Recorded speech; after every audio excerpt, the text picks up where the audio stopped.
يشرفني باسم الجمعية العامة أن أرحب بصاحب. Au nom de l'Assemblée générale, j'ai l'honneur de souhaiter la bienvenue aux Nations unies à son Excellence M. James Alix Michel, président de la République des Seychelles. Je l'invite à prendre la parole devant l'Assemblée.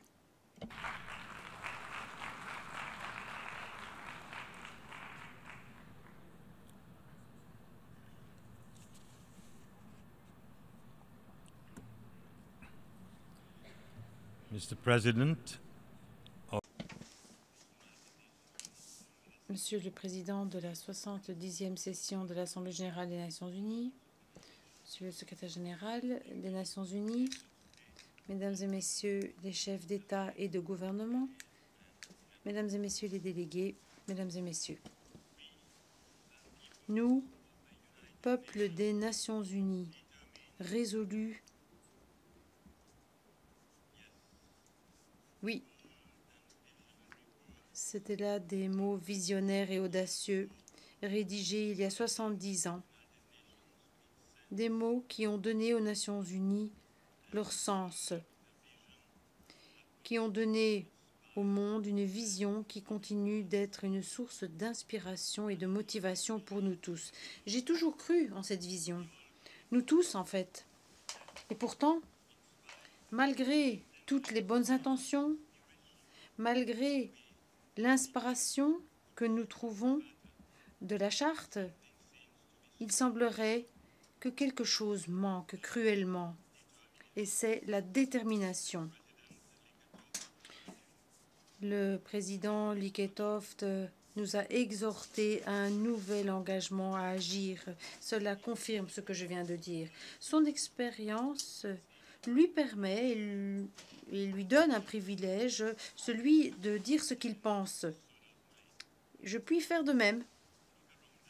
Regardons autour de nous. Et que voyons-nous? Regardons le monde.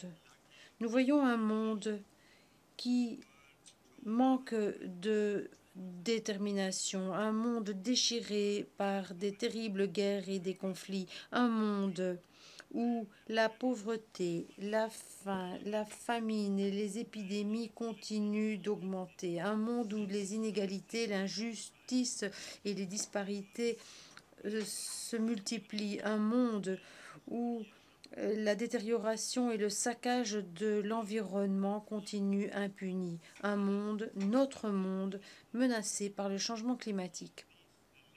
Est-ce vraiment là l'héritage que nous voulons transmettre à nos enfants? Non, mes amis, cela ne peut être ainsi.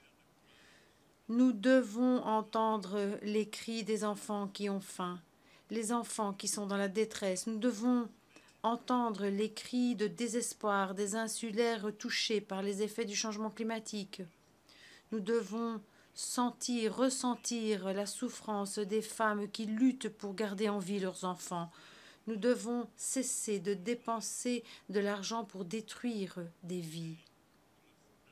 Au lieu de cela, nous devons agir de concert, non seulement pour garder vivants ceux qui luttent pour leur survie, mais et qui tentent de donner un sens à leur vie. C'est pourquoi nous avons un devoir et une obligation de changer le monde dans lequel nous vivons. Nous devons en faire une place où il fait bien vivre pour la génération actuelle et pour les générations à venir. Nous pouvons le faire si nous le décidons.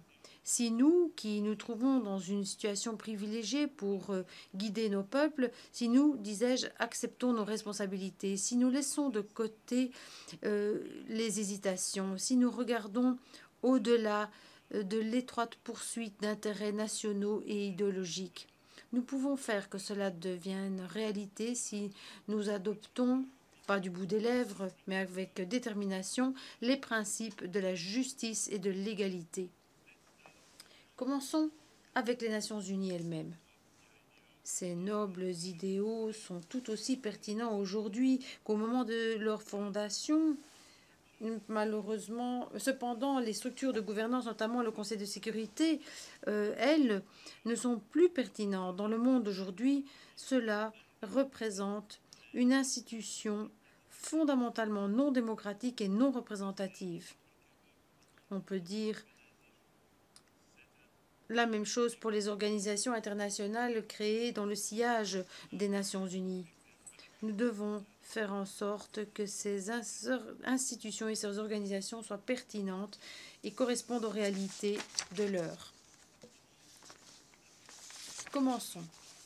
Nous avons besoin de détermination, d'engagement et d'action pour rectifier le tir et pour faire en sorte que ces institutions soient pertinentes dans le siècle dans lequel nous vivons.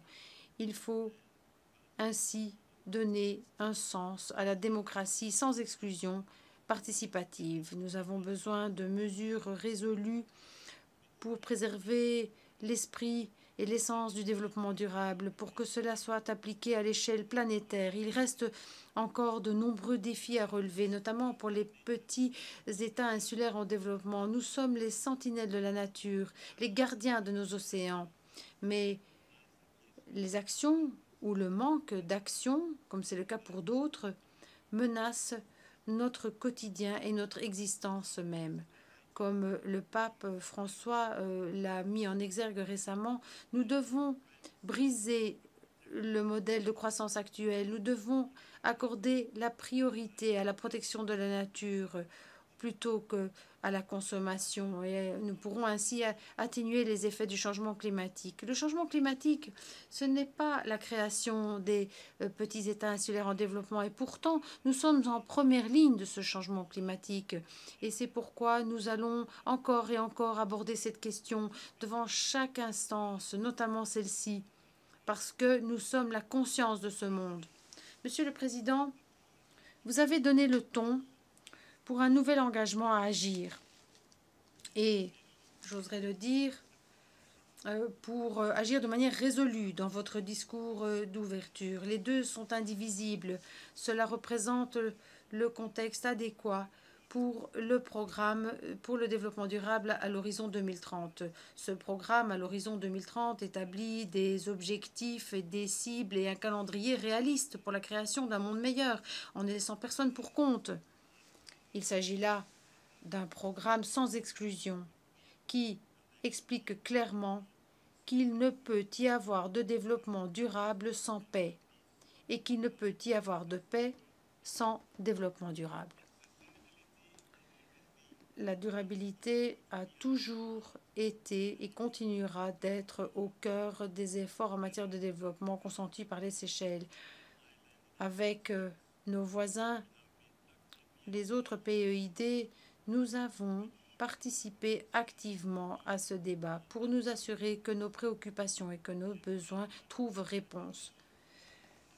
La participation des Nations Unies sous la houlette du secrétaire général nous a donné une lueur d'espoir. Nous avons entendu encore des engagements et des promesses, mais est-ce que cela permettra de résoudre les problèmes?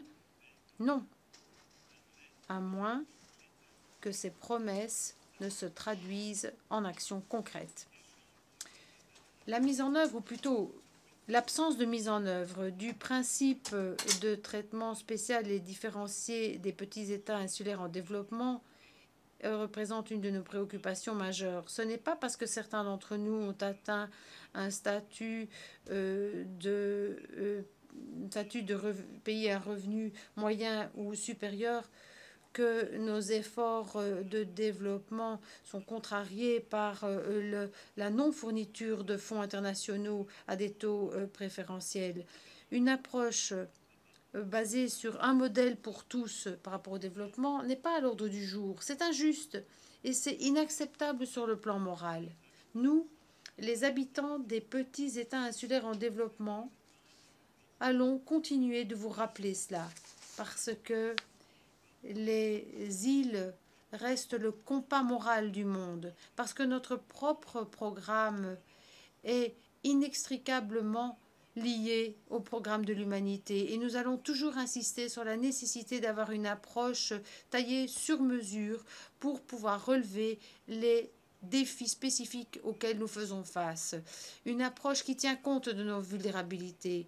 l'absence d'un index de vulnérabilité adéquat qui peut être appliqué de manière efficace au développement entrave l'autonomisation réelle des petits États insulaires en développement. Monsieur le Président, l'objectif 14 du programme à l'horizon 2030 revêt une importance particulière pour les PEID et les États côtiers, car il nous donne une occasion unique d'établir une norme pour la gouvernance mondiale des océans et des mers.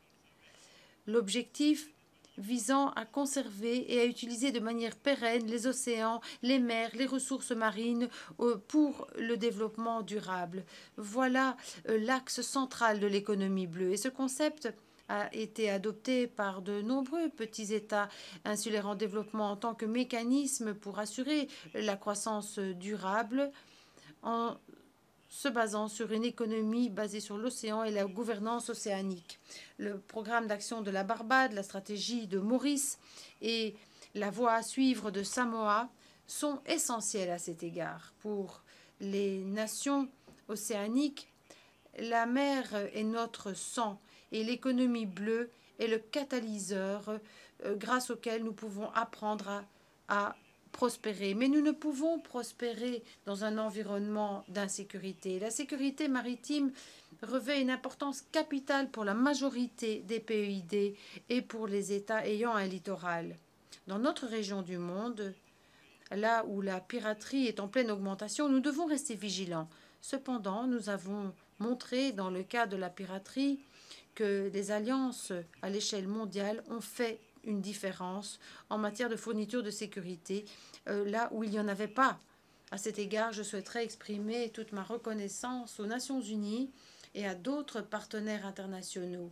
Merci de leur appui dans notre lutte contre la piraterie dans l'océan Indien. J'espère que ce modèle sera reproduit pour pouvoir résoudre des problèmes similaires qui menacent notre détermination collective de construire une paix pérenne. La présence d'organisations terroristes représente des menaces avec des répercussions durables qui ne connaissent pas les frontières. La crise des réfugiés qui s'est abattue doit nous rappeler que nous devons lutter contre les idéologies de la haine et nous devons tout faire pour renforcer les liens de fraternité et de solidarité. Monsieur le Président, sur la voie qui nous mène à Paris, nous devons utiliser le peu de temps qu'il nous reste pour créer un élan plus fort et pour nous appuyer pour arriver à un accord universel et ambitieux pour combattre le changement climatique. Paris n'est pas seulement une négociation internationale. De plus, il s'agira d'un moment décisif de choix pour nous tous. Nous ne pouvons nous permettre d'être condamnés à être du mauvais côté de l'histoire à cause de notre échec collectif, parce que nous ne serions pas arrivés à un accord. Les enjeux sont beaucoup trop élevés. Un accord est à portée de main à condition que nous soyons en mesure de rassembler la volonté politique collective nécessaire et le leadership nécessaire. Le temps est venu, nous pouvons faire en sorte que cela se produise et nous devons faire en sorte que cela se produise. Nous devons respecter les promesses et les engagements pris, notamment pour ce qui est des options de financement, afin de construire une résilience climatique. À cet égard, nous lançons un appel à tous les pays développés pour qu'ils respectent leurs engagements afin de mobiliser 100 milliards de dollars annuellement d'ici 2020 pour que le Fonds vert du climat soit opérationnel. Monsieur le Président, les Seychelles représentent un des membres les plus modestes de la famille des Nations Unies.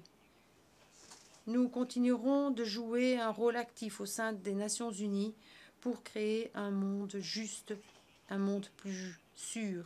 La commémoration du 70e anniversaire des Nations Unies nous donne une occasion unique de transformer le monde grâce à nos efforts propres grâce à nos engagements et de tout faire pour que la coopération collective et le partenariat aient le dessus sur la méfiance et les rivalités. C'est dans cet esprit que nous saluons le rapprochement entre les États-Unis d'Amérique et de Cuba. C'est une occasion unique en son genre pour choisir l'avenir que nous voulons pour nous-mêmes, pour nos jeunes, pour nos enfants. Nous devons leur donner un meilleur accord parce qu'ils méritent un meilleur accord. Nous devons vraiment devenir ce que nous devions être, engagés, résolus, unis et autonomisés, des nations qui modèlent leur avenir ensemble. Oui, ensemble. Merci beaucoup.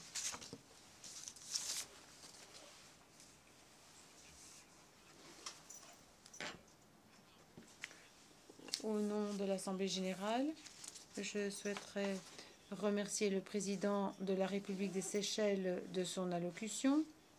Je demande aux délégations de rester assises pendant que nous prenons congé du président.